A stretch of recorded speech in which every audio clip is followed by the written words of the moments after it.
My father's family home is about a 2-hour drive from our house. They are farmers, and I've always liked that kind of atmosphere. Once I got to high school and started riding a motorcycle, I often went there alone during summer or winter vacations. My grandparents were always happy to see me and welcomed me warmly. However, the last time I visited was just before my senior year of high school, so it has been over 10 years since I last went. It's not that I didn't go, it's that I couldn't, and the reason is this. It was just after spring break had started, and I was tempted by the nice weather to ride my motorcycle to my grandfather's house. It was still a bit cold, but the porch was warm and pleasant, so I relaxed there for a while. Then I heard a strange sound. Popo, papa po, pa. It didn't sound mechanical, it felt like it was coming from a person. It was ambiguous, sounding like either voiced or voiceless consonants. As I wondered what it was, I noticed a hat on top of the hedgerow in the garden. It wasn't just placed there, the hat moved sideways and, when it reached a gap in the fence, I saw a woman. Well, the hat was on her head. She was wearing a light-colored dress. But the height of the hedge is about 2 meters. Just how tall is that woman if she can stick her head out over it? As I was surprised, the woman moved again and disappeared from my sight. The hat was gone too. Also, before I knew it, the papapo sound had vanished. At that moment, I only thought that either the originally tall woman was wearing super thick-soled boots, or a tall man in high-heeled shoes was dressed as a woman. Later, while drinking tea in the living room, I told my grandpa and grandma about what I had just seen. I said, I saw a big woman earlier. I wonder if it was a man in women's clothes. They only responded with a casual, "Oh, really?" But when I added, she was taller than the hedge. She was wearing a hat and making a weird sound like papapo, both of them suddenly froze. No, they really stopped dead in their tracks. After that, my grandpa, with an angry look on his face, started firing questions at me. When did you see her? Where did you see her? How much taller was she than the hedge? Even though I was pressured by his intensity and answered him, he suddenly fell silent, went to the phone in the hallway, and started making a call to somewhere. Since the sliding door was closed, I couldn't hear what he was talking about. My grandma seemed to be trembling a little. Grandpa must have finished his phone call, because when he came back, he said, "Stay over tonight." "No, I can't let you go home today." Did I do something terribly wrong? I desperately thought about it, but nothing came to mind. That woman didn't come to see me of her own accord, she just showed up. Then he left, saying, "Grandma, I'm counting on you. I'm going to pick up Mr. K," and drove off somewhere in the light truck. When I cautiously asked my grandmother, she said in a trembling voice, "It seems you've been captivated by Hachishaku-sama. Grandpa will take care of it. You don't need to worry about anything." After that, my grandmother began to talk quietly until Grandpa returned. In this area, there is a troublesome entity known as Hachishaku-sama. Hachishaku-sama takes the form of a tall woman, standing about 8 shaku, as her name suggests, and she has a strange laugh that sounds like a man's voice, saying ba ba ba bo bo. Depending on who sees her, she might appear as a young woman in mourning clothes, an old woman in a formal kimono, or a middle-aged woman in farm clothes, but the common traits are her abnormally tall stature and something on her head, along with her eerie laughter. There are rumors that she once followed a traveler, but it's not certain. In this district, which is now part of city, but was once village times, corresponding to what we now call a district, she is sealed by a Jizo statue and does not go elsewhere. If someone is captivated by Hachishaku-sama, they will be killed within a few days. The last reported incident involving Hachishaku-sama occurred about 15 years ago. This is something I heard later, but it seems that the Jizo statue was enshrined at the village boundaries to limit the paths Hachishaku-sama could take to move elsewhere, though the reasons for this are unclear. There are supposedly 4 locations at the cardinal points to prevent her movement. The reason she was contained like this appears to be due to some sort of agreement with the surrounding villages, perhaps prioritizing water rights or something similar. Since the occurrences of Hachishaku-sama's attacks are about once every few years to a dozen years, it seems the people of old thought it was acceptable as long as they could make a reasonably advantageous agreement.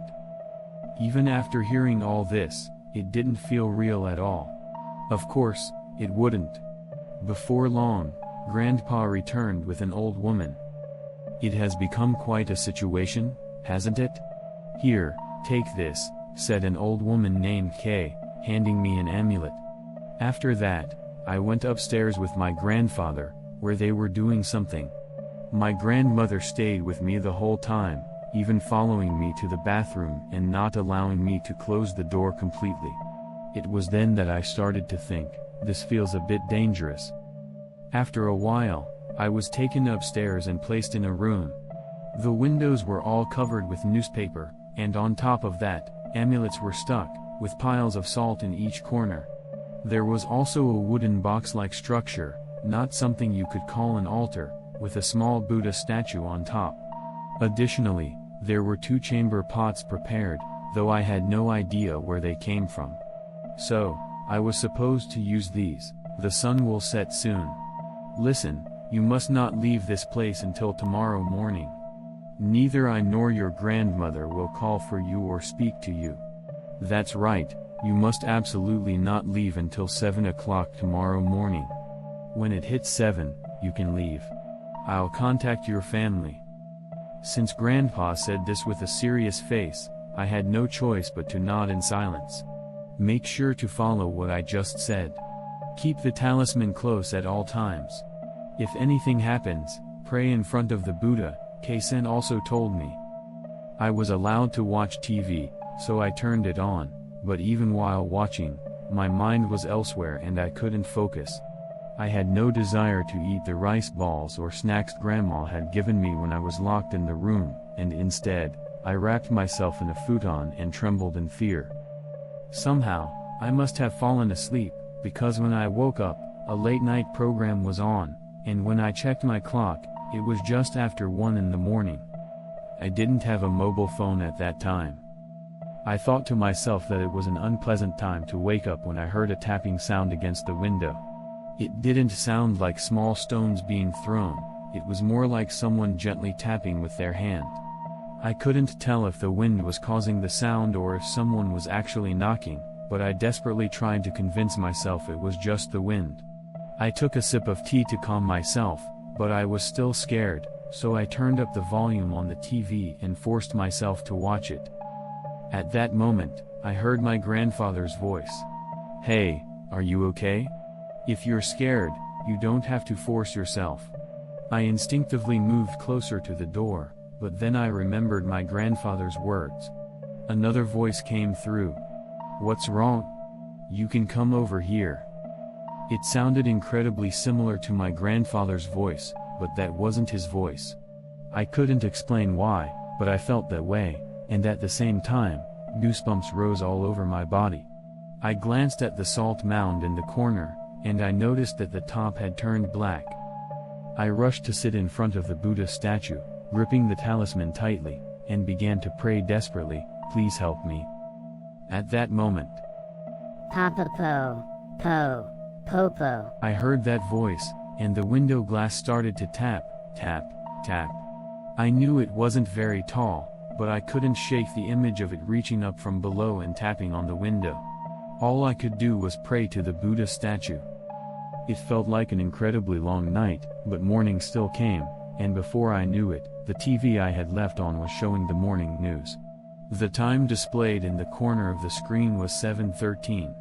The banging on the glass and the voices had stopped without my noticing. It seemed that I had fallen asleep or passed out. The salt had turned even darker. Just to be sure, I looked at my watch and saw that it was the same time, so I fearfully opened the door to find Grandma and Mr. K there with a worried look on their faces. Grandma burst into tears, saying "Thank God, thank God." When I went downstairs, my dad was there too. Grandpa came out and urged us to get in the car, and when we went out into the yard, there was a one-box van, where he had brought it from. And there were some men in the yard. The one box had a capacity for 9 people, and they sat me in the middle of the middle row. Mr. K sat in the passenger seat, and all the men in the yard got in as well. There were 9 people in all, and we were surrounded on all 8 sides. I said to myself, this is a big deal. You may be wondering, but from now on, close your eyes and look down. We can't see anything, but you will. Be patient and don't open your eyes until I say it's okay. An old man of about 50 years old sitting right next to him said so. Then they started driving in a convoy with the light truck driven by my grandfather in the lead, followed by the van I was in, and then the passenger car driven by my father. The convoy was moving at a very slow speed. The speed was probably less than 20 kilometers per hour. Soon after, Mr. K muttered to himself, "This is the point where we have to hang on," and began chanting something like a Buddhist prayer. Pop pop pop, pop pop, pop pop. I heard that voice again. I clutched the bill Mr. K gave me, closed my eyes and looked down as I was told to do, but for some reason I opened my eyes thinly and looked outside briefly. What I saw was a white dress. It was moving with the car. Was it following me with those big thighs? My head was outside the window and I couldn't see it. However, it started to make a gesture of lowering its head, as if it was trying to look into the car. Subconsciously, I let out a hiss. "Don't look," my neighbor shouted. I hurriedly squeezed my eyes shut and clutched the bill even tighter. Tips, tips, tips. The sound of banging on the glass begins. The people riding around me also make short A and NN noises. Even though they cannot see the thing and cannot hear the voice, they seem to hear the sound. Mr. K's Buddhist prayer becomes more forceful. Eventually, when I thought there was a break in the voices and sounds, Mr. K said, "I got it out of my system." The men surrounding us, who had been silent until then, also let out a sigh of relief, saying, "Thank goodness." Eventually, the car stopped at a wide spot on the road and they were transferred to my father's car. As my father and grandfather were bowing to the other men, Mr. K came up to me and said, "Let me see the bill." I unconsciously looked at the bill I was still clutching and saw that the entire bill had turned black. Mr. K gave me a new bill, saying, "I think you're all right now, but keep this for a while just in case." After that, my dad and I went back to my house. The bike was later delivered by my grandfather and a neighbor. He told me that when he was a child, one of his friends was enchanted and lost his life. He also knew people who had moved to other places because of the enchantment. He said that the men in the van were all related to his grandfather's family, in other words, they were all related to him, albeit very thinly. Grandpa, who drove in front of him, and my father, who drove behind him, were also related to him by blood, and they did what they did to cover up the fact that they were trying to hide the fact that they were in the same family as Grandpa and my father. My father's brother, uncle, could not come here overnight, so he had people come who were not so closely related to him but could gather quickly. Even so, 7 men could not be here at this very moment, and it was considered safer in the daytime than at night, so they were confined to their rooms for the night. On the way, they were prepared to take the place of their grandfather or father if the worst happened. He explained to me what I have already mentioned and reminded me not to go back there. After returning home, when I talked to my grandfather on the phone, I asked him if he had called out to me that night, but he assured me that he had not done so. I knew that was, and once again, I felt a chill down my spine. It means that young people, even children, are often victimized by the 8-foot-sama before they reach adulthood.